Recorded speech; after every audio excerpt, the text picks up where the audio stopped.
Welcome to Monk's Moon Temple. Find a comfortable position, and allow your awareness to settle gently into the space around you. There is no need to strive, no need to search. Simply let your attention rest as it is. It is in this quietude that we begin to hear the inner world more clearly. Often, what we hear is a persistent echo, the echo of a word that stung, the memory of a slight, the simmering heat of an old grievance. This anger, this resentment, it feels so personal, so deeply woven into the fabric of who we are. It can seem like a permanent landmark in our inner landscape. The world often offers us simple advice: let it go. But the heart knows this is not a simple task. It is a journey, one that requires a map drawn from deep wisdom. Tonight, we turn to that map, drawn from the compassionate and timeless teachings of the Buddha.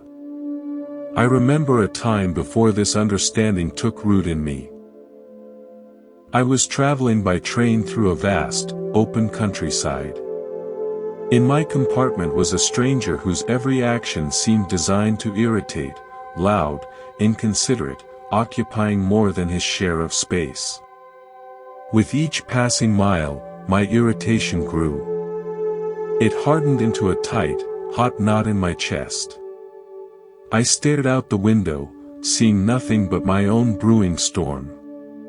The beautiful landscape, the rolling hills, the distant mountains, was invisible to me. I was a prisoner in a cage of my own reaction, and he held the key, utterly unaware. It was in that moment of claustrophobic frustration that a simple, almost childish question arose in my mind: who is actually riding this train right now? The man was merely being himself, oblivious. I was the one on a miserable journey. I was the sole creator of my own discomfort. This was my first, clumsy glimpse of a fundamental truth that Buddhism articulates with crystalline clarity. The law of cause and effect, of karma. In the Buddha's teachings, karma is not a cosmic scorecard. It is the natural law of moral causation. The Buddha taught that we are the owners of our karma, the heirs to our karma. Our intentional actions, through body, speech, and mind, are our true possession. They are the seeds we plant in the fertile field of our own future experience. Every seed, be it wholesome or unwholesome, carries within it the potential for its own specific fruit. This is not a doctrine of judgment, but one of profound responsibility and natural consequence. When someone acts toward us with malice, cruelty, or pettiness, they are planting a seed. The intention behind that action, rooted in ignorance, hatred, or greed, determines the nature of that seed. It is, by its very nature, unwholesome. The Buddha explained that suffering follows an unwholesome mind state and the actions it generates, just as the wheel follows the hoof of the ox. Therefore, the person who acts from a place of anger or ill will is, in that very moment, laying the groundwork for their own future distress.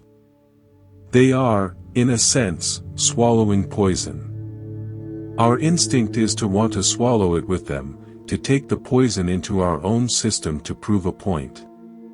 But the wisdom of the Buddha invites us to see this with clear eyes. When you witness someone acting from a place of negativity, you are witnessing someone, in their confusion, constructing their own cage. Your anger towards them does not break them out of it, it only starts building a cage for you, right beside theirs. This perspective shift is the cornerstone of letting go. It moves us from the personal, wounded question of, why are they doing this to me, to the more panoramic, compassionate observation of, look at what they are doing to themselves. This is not condoning the behavior. It is understanding its ultimate, self-destructive trajectory. It is seeing the red-hot coal they are holding, and realizing that your anger is an impulse to grab it from them. You will only burn your own hand. Their hand is already burning. This brings me to the first of our stories, a parable about two gardeners. In a shared valley, there were two gardeners whose plots lay side by side. The first gardener was diligent and careful, planting seeds of flowers and fruit. The second gardener was negligent and envious. Seeing his neighbor's thriving plants, he would, under cover of night, toss weeds and stones into the first gardener's plot. Every morning, the first gardener would find his soil disrupted, his tender shoots threatened. His initial response was rage. He would spend his days planning how to build a fence, how to retaliate, how to shame his neighbor. He neglected his own watering and weeding. His garden began to suffer not only from the nightly invasions but from his own inattention. One evening, as he sat fuming, an old wanderer passed by. Seeing the man's distress, the wanderer asked him, "Who tends your garden?" "I do," the man exclaimed. Or, "I try, but my neighbor ruins it." The wanderer looked at the two plots. One was a chaotic mess of the neighbor's own making. The other was suffering from inattention. He said softly, "You cannot control what he tosses onto your land. That is his action, his karma. But you are the only one who controls what takes root in your soil. Every moment you spend plotting revenge is a moment you are not pulling the weeds he threw. You are allowing his unwholesome seeds to take root in your mind, and they are choking your own beautiful plants. Tend to your plot. Pull his weeds with detached focus, not with anger. Nourish your own seeds. Your garden's health is your responsibility and your freedom." The gardener understood. He began to rise each morning, and with calm determination, he would remove the debris from his neighbor. He did not glare across the fence. He simply cared for his own land with renewed love. In time, his garden blossomed so spectacularly that it became the talk of the valley. The envious neighbor, seeing that his actions no longer provoked the desired chaos but only resulted in more beauty, eventually slunk away, a prisoner of his own barren plot. The first gardener's flourishing was his karma. The neighbor's isolation was his. We must be the diligent gardener of our own inner landscape.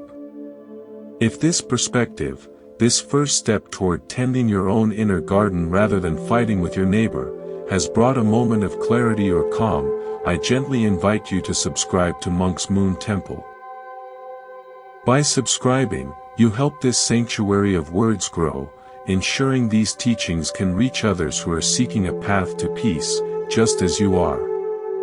Your subscription is a quiet nod to your own commitment to inner cultivation. Thank you. Let us continue. We have established that we are the gardeners of our inner world. Yet, the storms from other gardens can still feel overwhelming. The wind carries their weeds, the rain feels acidic. How do we maintain our inner sanctuary when the weather of others' actions is so fierce? We must build a shelter. Not a wall of bitterness, but a shelter of understanding. This shelter is woven from the threads of a deeper truth in Buddhism, the empty nature of the self and the other. The anger we feel often depends on a solid story, I am here, a fixed and wounded self, and you are there, a fixed and malicious other. This story feels undeniably real. The Buddha's wisdom invites us to investigate this solidity. He taught that what we call the self is a flowing, ever-changing process of body and mind, dependent on countless causes and conditions. The person who angers us is also such a process. In that moment of their cruelty, they are not a monolithic, bad person, but a temporary constellation of their own pain, ignorance, fear, and past conditioning. Seeing this does not excuse the action, but it drains the poison of personalization from it. It is like being angry at a thundercloud for raining.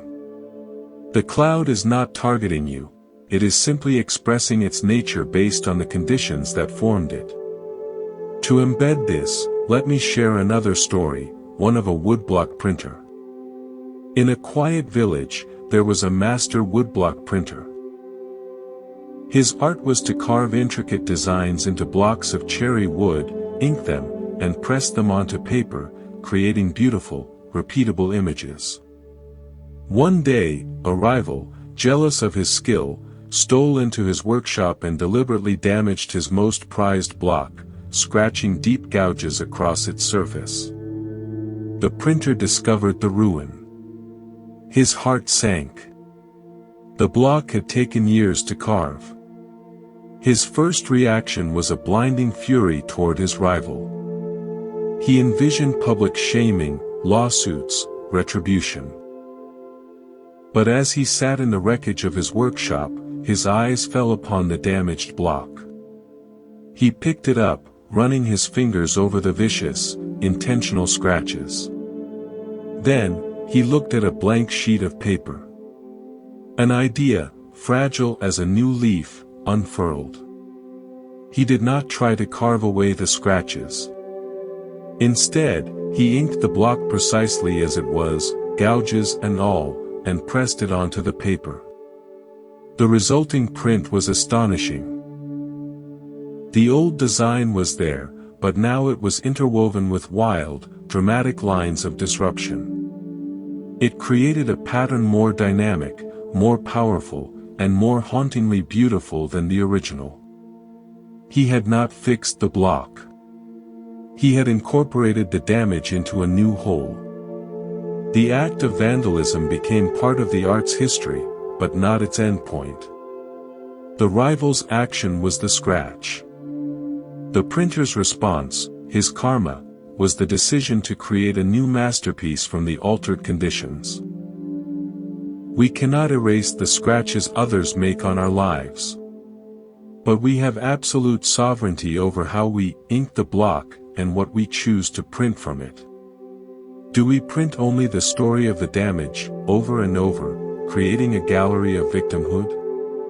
Or do we, with mindful courage, incorporate the lines of disruption into a new, more resilient, and compassionate design for our own being?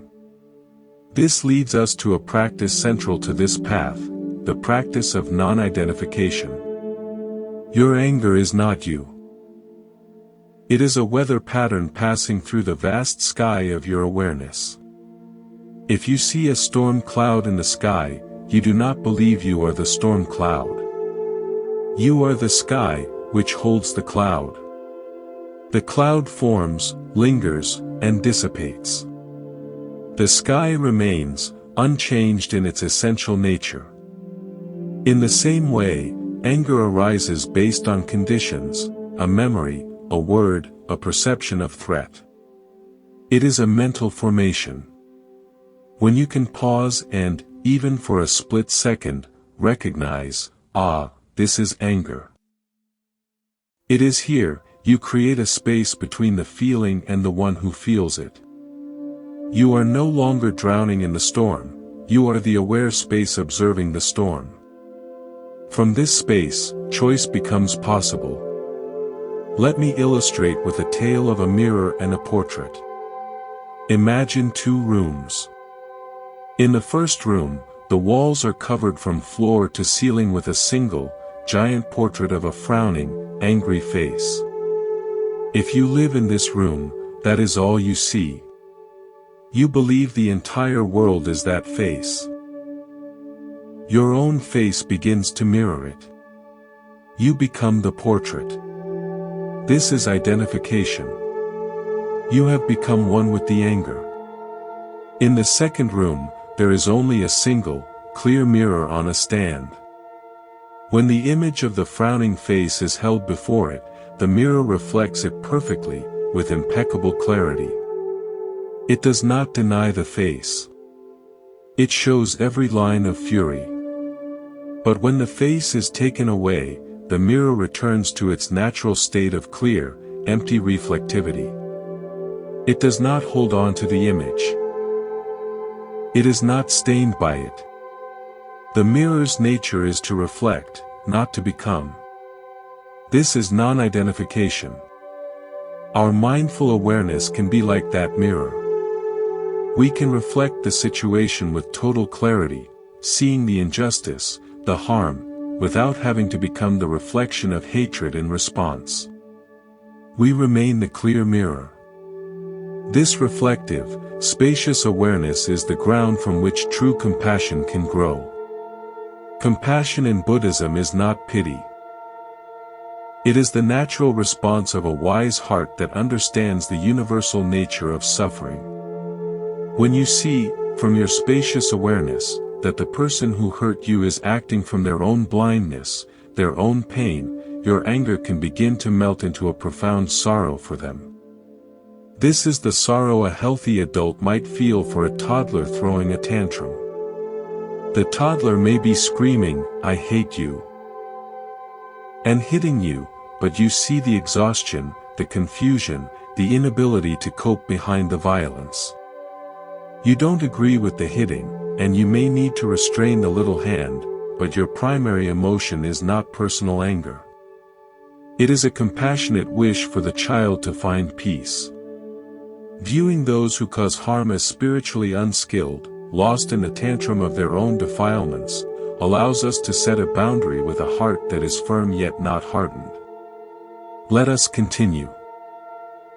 We have spoken of being the sky, not the storm. Of being the mirror, not the reflection. This is the foundation. But in our daily lives, the storms can feel so real, the reflections so convincing. We need a method, a gentle tool for the moments when the wind howls.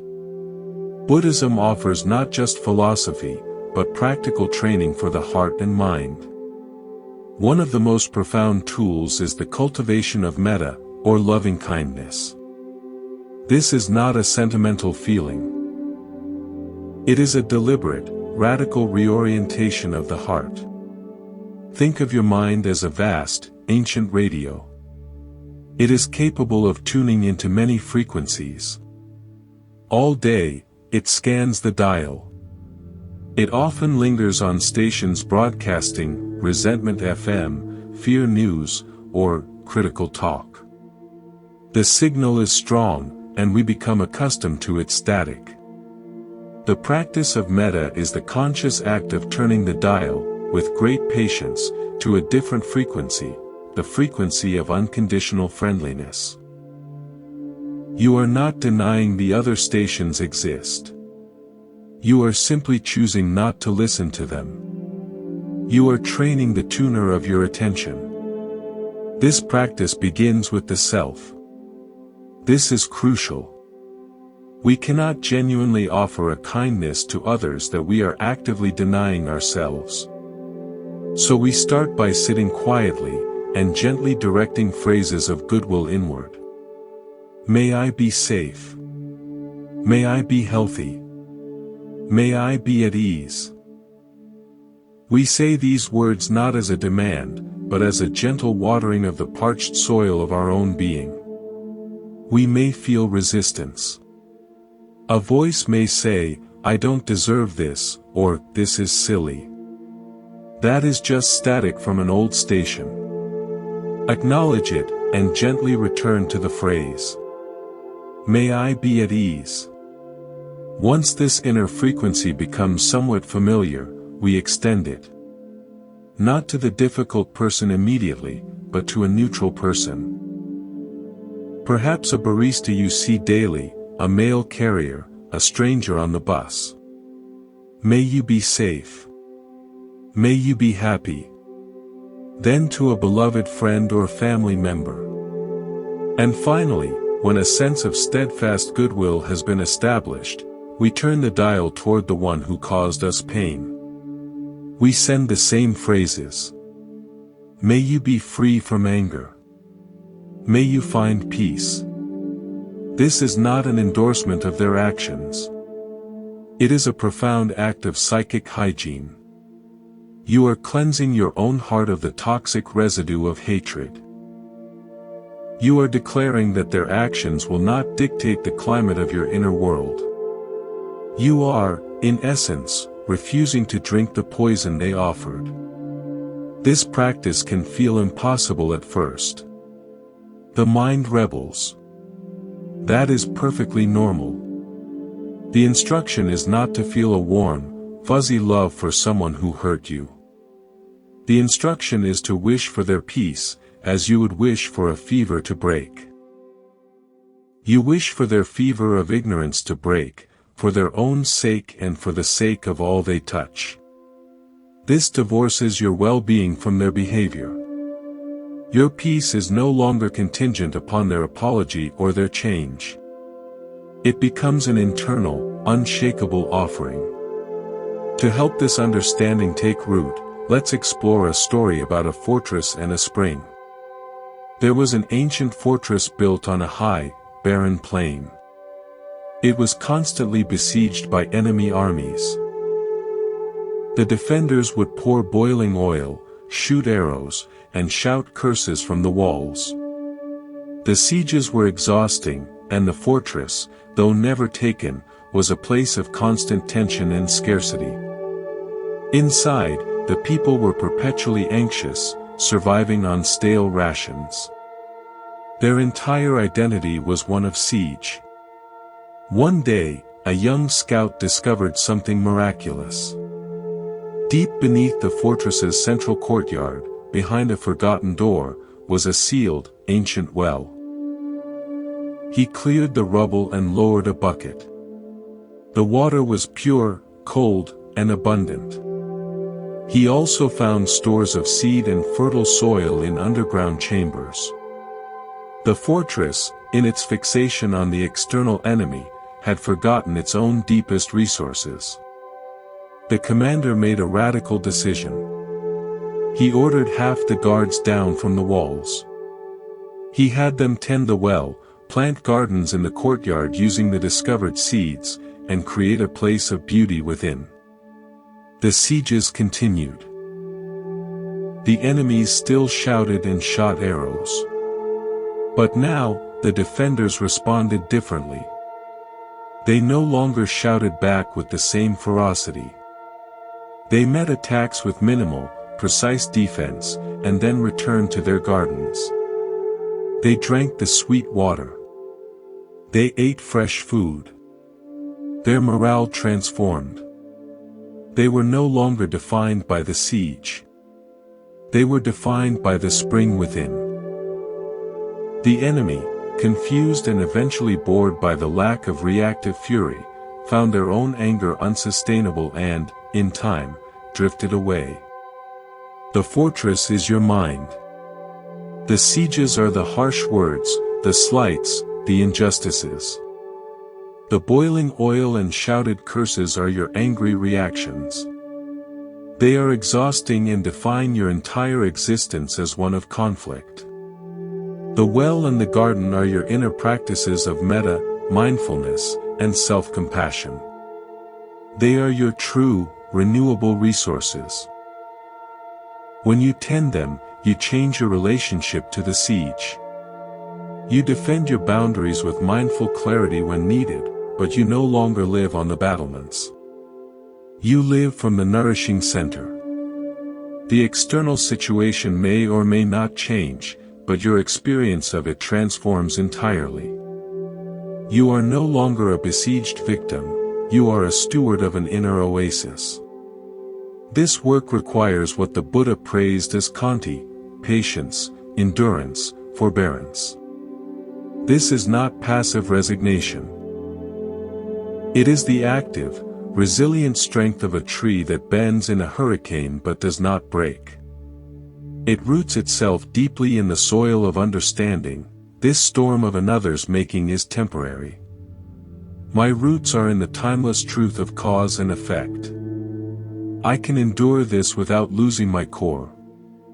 Each moment you choose not to retaliate, each moment you breathe through the urge to speak in anger, you are watering the tree of your own patience. You are proving to yourself that you are stronger than the impulse. Let us continue. We have spoken of the inner fortress and the wellspring within. We have touched on the practice of metta, of tuning the heart to a frequency of friendliness. Yet, a question may linger: is this not a form of weakness? Does turning the other cheek, tending our garden while ignoring the trespasser, not invite more harm? This is a critical point. The wisdom of the Buddha is not passive. It is fiercely protective, but its protection is directed inward, at the sanctity of your own heart, not outward in a war of attrition. Setting a boundary with compassion is a supreme act of strength. Imagine you are a deep, clear lake. Someone on the shore is throwing stones into you. Your anger is the impulse to turn the entire lake into a giant wave to crash upon them. But in doing so, you lose your nature. You become chaotic, destructive, and muddy. The wise response is to remain the lake. Let the stone fall. Accept the reality of its impact with a profound, watery stillness. The ripples will spread and eventually dissipate against your own shores. The stone will sink to your bottom, where, in your depths, it will be covered by the soft silt of understanding in time. You remain the lake. The thrower is left standing on the shore, holding more stones, but now there is no drama, no satisfying splash of retaliation. You have denied them the chaotic reaction they may have been seeking. You have protected your nature as the lake. This is the boundary. You may throw stones, but you cannot force me to become the storm. The Buddha's path is a path of intelligent non-engagement with unwholesome states. This is not suppression. It is a strategic withdrawal of your energy, your attention, which is your most precious resource. When you are furious, your attention is like a beam of light. You are focusing that brilliant beam completely on the person who wronged you, illuminating their every flaw, replaying their every word. You are, in effect, worshipping them with your focus. You are giving them the energy of your life. Withdrawing that beam and turning it back to your own breath, to your own intention to remain peaceful, is the most powerful reclaiming of your power possible. You starve the fire of your anger of the oxygen of your obsessive attention. Let me share a story about a blacksmith and a sword. A legendary blacksmith was known for forging blades of unparalleled sharpness and resilience. A jealous lord demanded the blacksmith forge him a sword, but then publicly insulted his techniques and refused to pay a fair price. Enraged, the blacksmith spent days in a fury, plotting to forge a deliberately flawed sword that would shatter in the lord's hand. The anger contaminated his workshop. His other work suffered. One night, in a dream, he saw himself at his forge. But instead of metal, he was trying to forge his own swirling, red-hot anger into a shape. The more he hammered it, the more it splattered and burned him. He woke, breathless. The next morning, he returned to his forge with a new resolve. He would make the sword. But he would make it for himself. Not for the Lord. He would pour into it all his skill, his integrity, his artistry. He would make it not an instrument of vengeance, but a testament to his craft. He worked with a calm, meticulous focus. The sword he created was his masterpiece. When the Lord returned, expecting a subpar weapon, the blacksmith presented it. "I forged this," he said simply. "It represents my work. You may take it under the terms you stated, or you may leave it. My integrity is in the steel. It is no longer tied to your opinion. The Lord, shamed by the blade's obvious perfection and the blacksmith's unwavering dignity, paid him double. The blacksmith had taken the energy of the insult and, by refusing to let it define his actions, had transmuted it into the highest quality work. He protected his craft, his inner lake, by refusing to let the Lord's behavior dictate the standards of his forge. This is the essence of right action. Your behavior is not a reaction. It is a principled expression of who you choose to be, regardless of the provocation. This is maturity. The Buddha often spoke of the maturity of the noble ones, who are like the earth. The earth receives all things, beautiful flowers and foul waste, without delight or disgust. It simply provides the ground. We can aspire to be that grounded. When insulted, praised, attacked, or honored, we can strive to remain like the earth, unwavering in our fundamental stability. The words fall upon us, and we let them pass through the spacious ground of our awareness without building monuments to them. To cultivate this earthy stability, we can use a simple mindfulness practice. When a wave of anger arises, feel it physically. Where is it? A tight chest? A hot face? A clenched jaw? Place your gentle attention on that sensation. Breathe into it. Say to yourself, tightness, heat, pressure. Do not try to make it go away. Just be with it, as the earth holds a seed. This process of naming and feeling disentangles the raw physical energy of the emotion from the combustible story about why you're angry. The story fuels the fire. The simple sensation, held in awareness, often begins to change and dissolve on its own. You are not fighting the anger, you are providing a vast, silent space for its energy to move through and exhaust itself. You are being the lake for the stone, the earth for the seed. This leads us to another story, a parable of the bell and the hammer. In a temple, there was a great bronze bell that was struck to mark the hours. A young novice was given the duty. Eager to please, he would swing the hammer with all his might, creating a loud, jarring, almost violent clang that startled the meditating monks. The head monk called him over. He did not speak of strength. He showed the boy two hammers. One was heavy and blunt. The other was lighter, perfectly balanced. The bell's true voice, the old monk said, is not in the force of the strike, but in the quality of the contact. Try the balanced hammer. The novice took the lighter tool. He struck the bell with a focused, precise tap. A deep, pure, resonant tone emanated, vibrating through the courtyard, seeming to last forever and fill every corner with a peaceful presence. The blunt hammer is anger, the monk said. It makes noise, but it dies quickly and disturbs the silence. The balanced hammer is mindful response.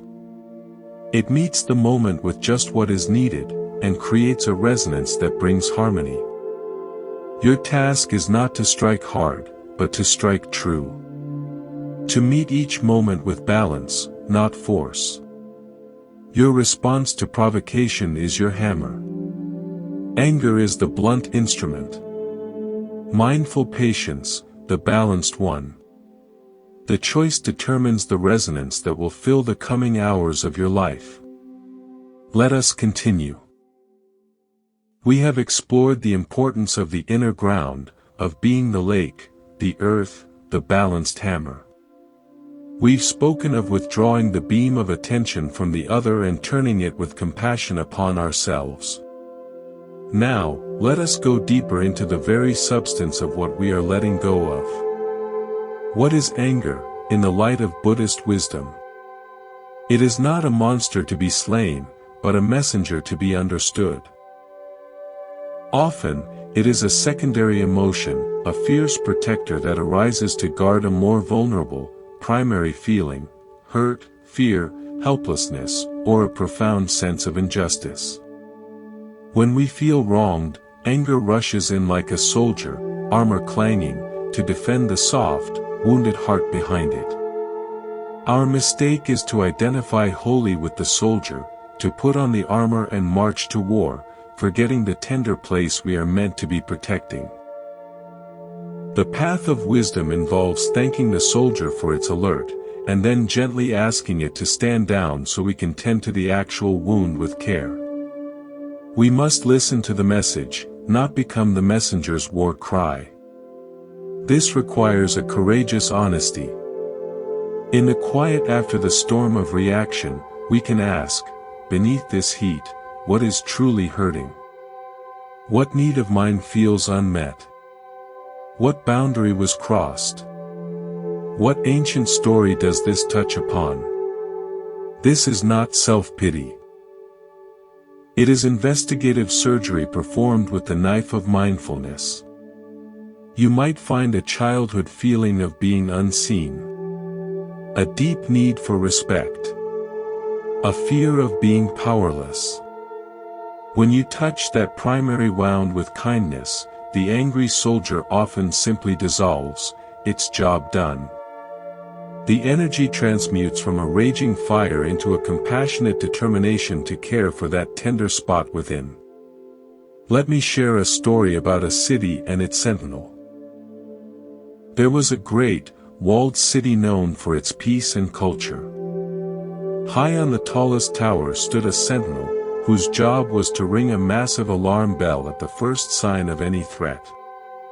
For generations, the city was safe, and the bell was silent.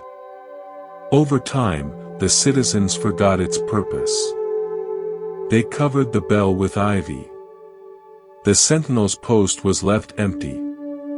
Then, one year, a drought came. Tensions rose. A minor scuffle broke out in a marketplace.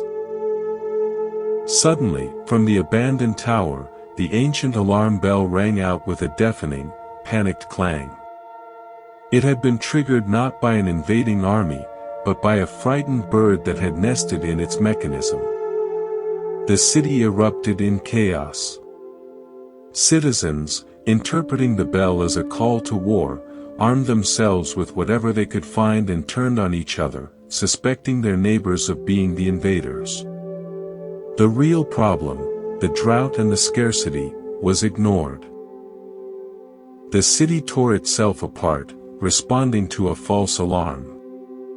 Our anger is often that ancient, sensitive alarm bell.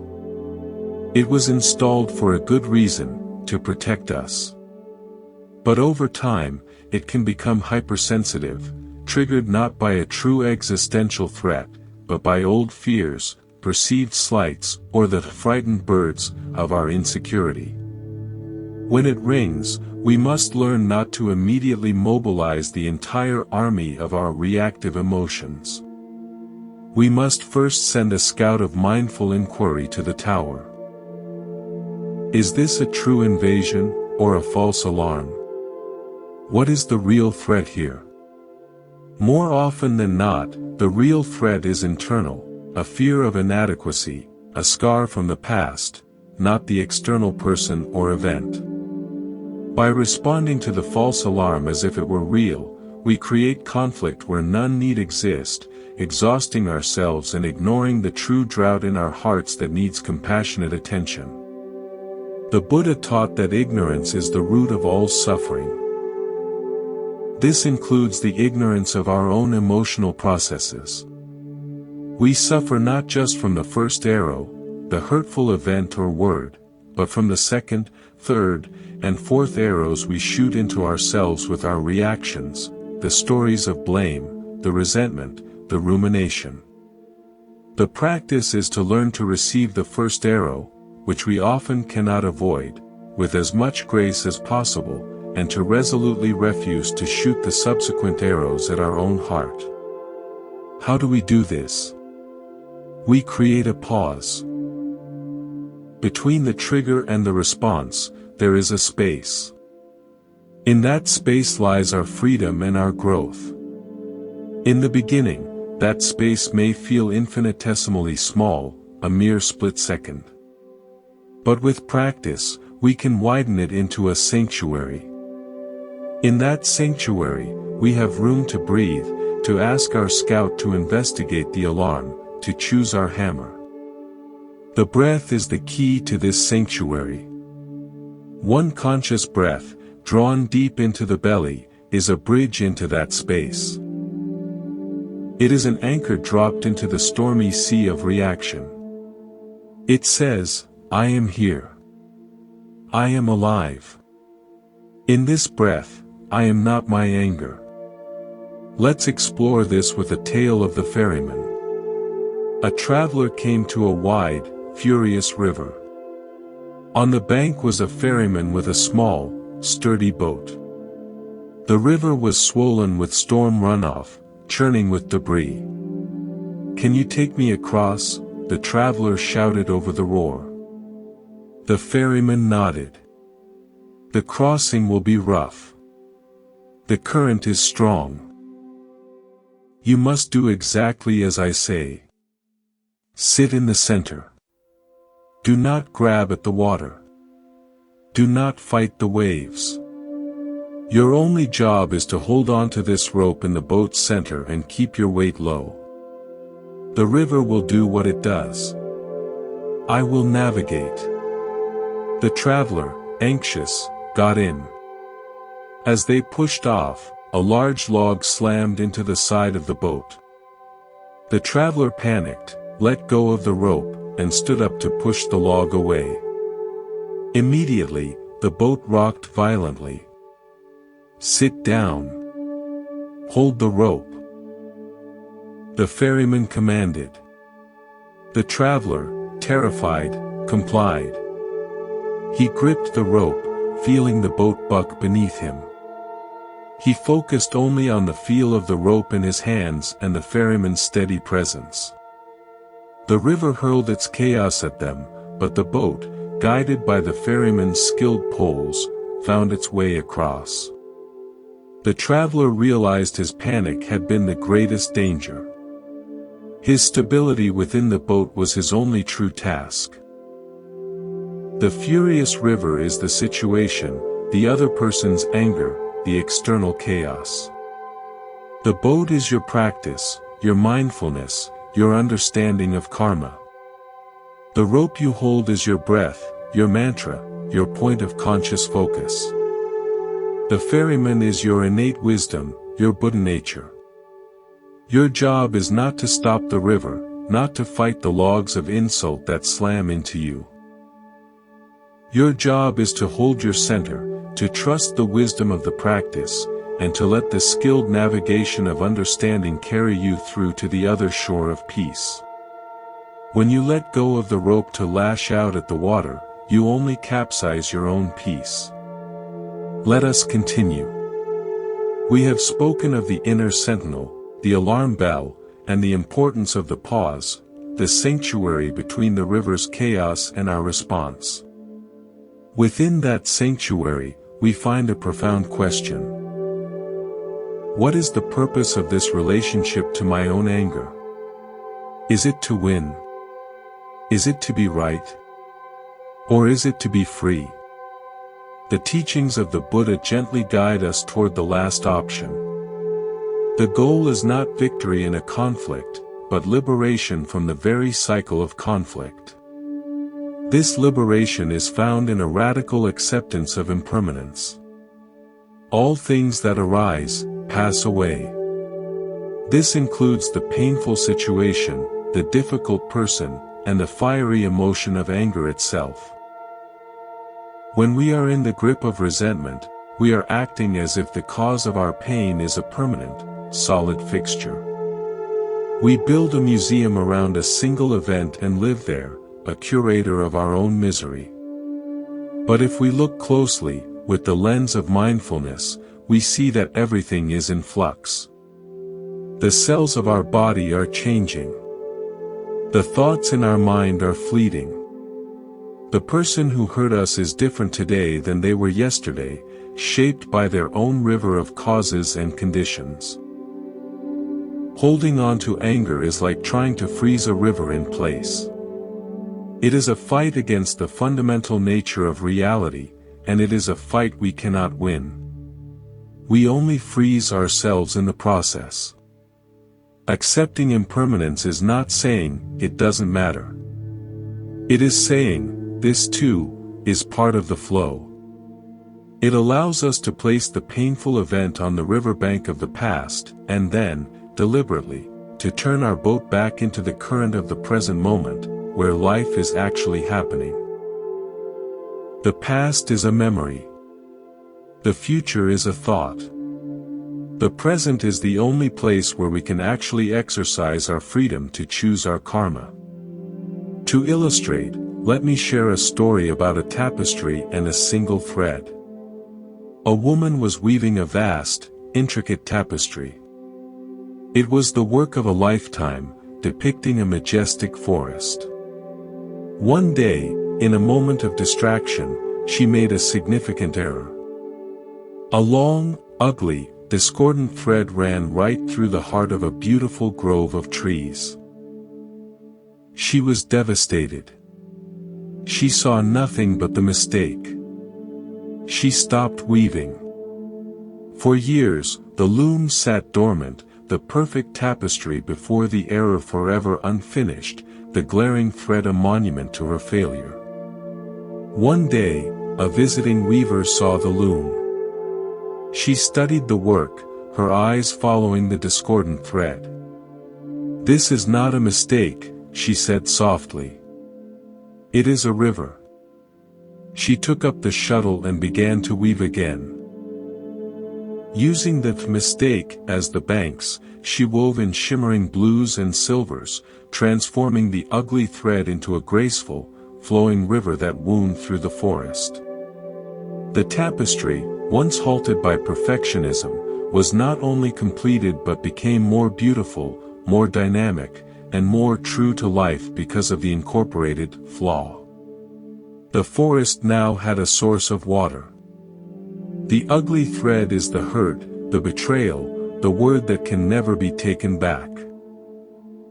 Our anger is the act of stopping the entire loom of our life because of it. We fixate on the thread, believing it has ruined the whole picture. The wisdom of impermanence and skillful response is the visiting weaver's eye. It says, "This event is now a part of the whole. I cannot unweave it. But I can choose how to weave from here. I can incorporate it into my story not as a ruinous flaw, but as the banks of a river that gives my character depth, compassion, and resilience." You continue weaving your life, and the painful thread becomes integrated into a larger, more complex, and ultimately more beautiful design. It becomes the source of your understanding, your empathy for others' pain. It becomes your river. This integration requires forgiveness. In a Buddhist context, forgiveness is not about condoning or forgetting. It is, very simply, the act of giving up all hope for a better past. It is the conscious decision to stop the mental warfare of wishing things had been different. That warfare is a torture you inflict upon yourself, long after the other person has left the battlefield. Forgiveness is laying down your own weapons. It is saying, the event happened. I acknowledge the pain it caused. I see the unwholesome karma of the other. But for the sake of my own peace, I release my claim on that past moment. I choose to weave from the thread I have been given, not the one I wished for. This is perhaps the most courageous form of self-love. It is the ultimate declaration that your present peace is more valuable than your past pain. It does not require the other person's participation, acknowledgement, or change. It is a sovereign act performed within the sanctuary of your own heart. Let's explore this with a final story for this segment, a parable of the 2 bags. A traveler was told he must carry 2 bags on a long journey up a mountain. The first bag was labeled, "What they did." The second was labeled, "My reaction." He slung them over his shoulders and began to climb. The path was steep. The bag labeled, "What they did," was heavy, but its weight was fixed. It was a stone of a certain size. The bag labeled, "My reaction," however, was magical. Every time he thought about the injustice, every time he replayed the argument, every time he imagined a different outcome, this bag grew heavier. It could become 10, 100, 1,000 times the weight of the first bag. Soon, he was crushed under the weight of the second bag, unable to move. An old sage passing by pointed to it. You are meant to carry the fact of what happened. That is part of your journey's truth. But you are not meant to carry the endless recreation of it in your mind. That bag is of your own making. Put it down. The traveler, with great effort, untied the second bag and let it tumble down the mountainside. He was left with only the first bag, the simple, factual weight of the past event. It was still heavy, but it was a weight he could manage. He could now continue his climb. Our resentment is that second, self-created, ever-growing bag. Letting go of anger is the act of untying it and letting it fall away. The memory may remain, but the exhausting, toxic weight of our continual negative reaction to it can be released. We are left with the truth, but freed from the torture. Let us continue. We have spoken of untying the second bag, of letting the self-created weight of our reaction tumble away. This leaves us with a simpler, clearer reality, our own mind, our own heart, in the present moment. This is the true field of our practice. The Buddha's path is ultimately one of training.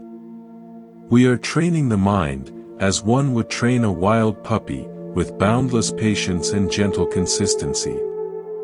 We are not punishing it for its anger. We are lovingly guiding it back, again and again, to a place of rest. A crucial part of this training involves what we feed our mind. Just as a body becomes what it eats, a mind becomes what it consumes. In the hours after a conflict, where do we direct our mental attention? Do we scroll through social media, feeding on others' negativity? Do we seek out friends who will fuel our righteous indignation, rehearsing the story to keep the flames alive? Or do we choose nourishment for peace?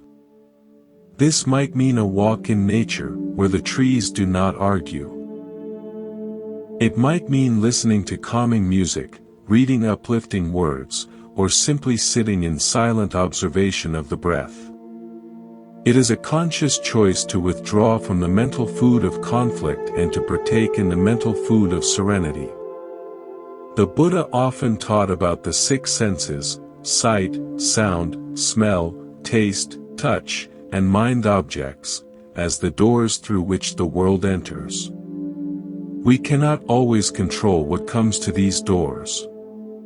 A harsh sound may arrive at the ear door. A hurtful memory may arise at the mind door. But we have sovereignty over what we invite in to stay for dinner. We can acknowledge the visitor, a thought of resentment has come, and then choose not to set a place for it at the table. We do not engage it in conversation. We simply return to the nourishing meal of our present moment awareness, the feeling of the breath, the sound of the wind, the intention for kindness. Let me share a story about a cook and 2 pots. In a monastery kitchen, there were 2 great iron pots. The cook used one pot only for making a rich, healing, herbal broth. The other pot, over many years, had been used to cook all manner of things, sometimes fragrant stews, but often medicinal herbs that were intensely bitter, or even compounds for cleaning that left a harsh, chemical residue. Over time, each pot took on the permanent character of what it had most consistently held. The broth pot, even when empty, smelled faintly and pleasantly of thyme and sage. The other pot, even after the most vigorous scrubbing, carried a persistent, unpleasant tang. One day, a new novice was told to fetch water from the well in the good pot. By mistake, he took the other. He filled it with pure, sweet well water and brought it to the cook. The cook took one sip and spat it out. The water had been in the pot for only minutes, but it had already taken on its bitter, tainted character. The pot, the cook explained gently to the ashamed novice, has become what it has held. We must be mindful of what we hold in the vessel of our mind, for it will flavor everything we put into it, even pure experience. Our mind is that pot. If we consistently hold anger, resentment, and grievance, these become the permanent flavor of our consciousness. Even a neutral or pleasant event will be tasted through the residue of bitterness. If we consistently hold compassion, patience, and understanding, these become our inner flavor. Then, when the bitter waters of life are poured into us, they are held in a vessel that can transform them, that can mitigate their taste. Our practice is the daily, mindful choice of what to cook in our pot. Each moment of choosing patience over irritation, kindness over coldness, is like adding a sprig of rosemary to the broth pot. Over time, the flavor of our being changes. This work is supported by another foundational teaching of the Buddha, right view. Right view begins with understanding karma and impermanence, but it also includes the practice of sympathetic joy, or mudita. This is the ability to feel happiness at the happiness and good fortune of others, even those who have wronged us. This may sound impossible. Yet, consider, if your happiness is dependent on another's failure or misery, you have chained your peace to their suffering. You are still giving them control over your inner state. Mudita is the ultimate declaration of independence. It says, your success or failure, your joy or sorrow, does not threaten my own capacity for joy. I can wish you well from a place of secure abundance within myself. Practicing this, even as a mental exercise, begins to dissolve the tight knot of envy and comparison that often underlies persistent resentment. You are not saying they were right, you are saying your peace is bigger than their actions. To weave this together, consider a story of the lantern and the wind. A monk carried a lantern on a long, dark, and incredibly windy path. His teacher had told him his task was to keep the flame alive until he reached the temple. The wind howled, trying with all its might to extinguish the tiny flame. At first, the monk turned his back to the wind, curling his body around the lantern, but the wind swirled and found gaps. He grew frustrated with the wind, shouting at it to stop. This only wasted his breath. Then, he remembered his teacher's second instruction, do not fight the wind. Understand the flame. He stopped. He stood still. He observed the flame. He saw that when it was tall and dancing, the wind caught it easily. But when he lowered the wick, the flame became small, blue, and intensely focused at its core, a steady, hot point of light. In this form, the wind could blow around it, but could not touch its essential fire. The monk walked the rest of the way, the wind screaming past, but the calm, low flame burning steadily, untouched. He reached the temple with his light intact. The wind is the external difficulty, the other person's behavior, the storm of circumstance. The tall, dancing, reactive flame is our angry, flaring emotion. It is easily blown out or turned into a dangerous, wild fire. The small, blue, steady flame is our mindful, focused awareness, our samadhi. It is not reactive. It is rooted in understanding. It does not fight the wind, it simply changes its own relationship to the wind. It becomes so concentrated on its own essential nature, awareness itself, that the chaos cannot disturb its core. Your practice is to lower the wick of reactivity and tend the steady, hot, peaceful flame of your own mindful presence.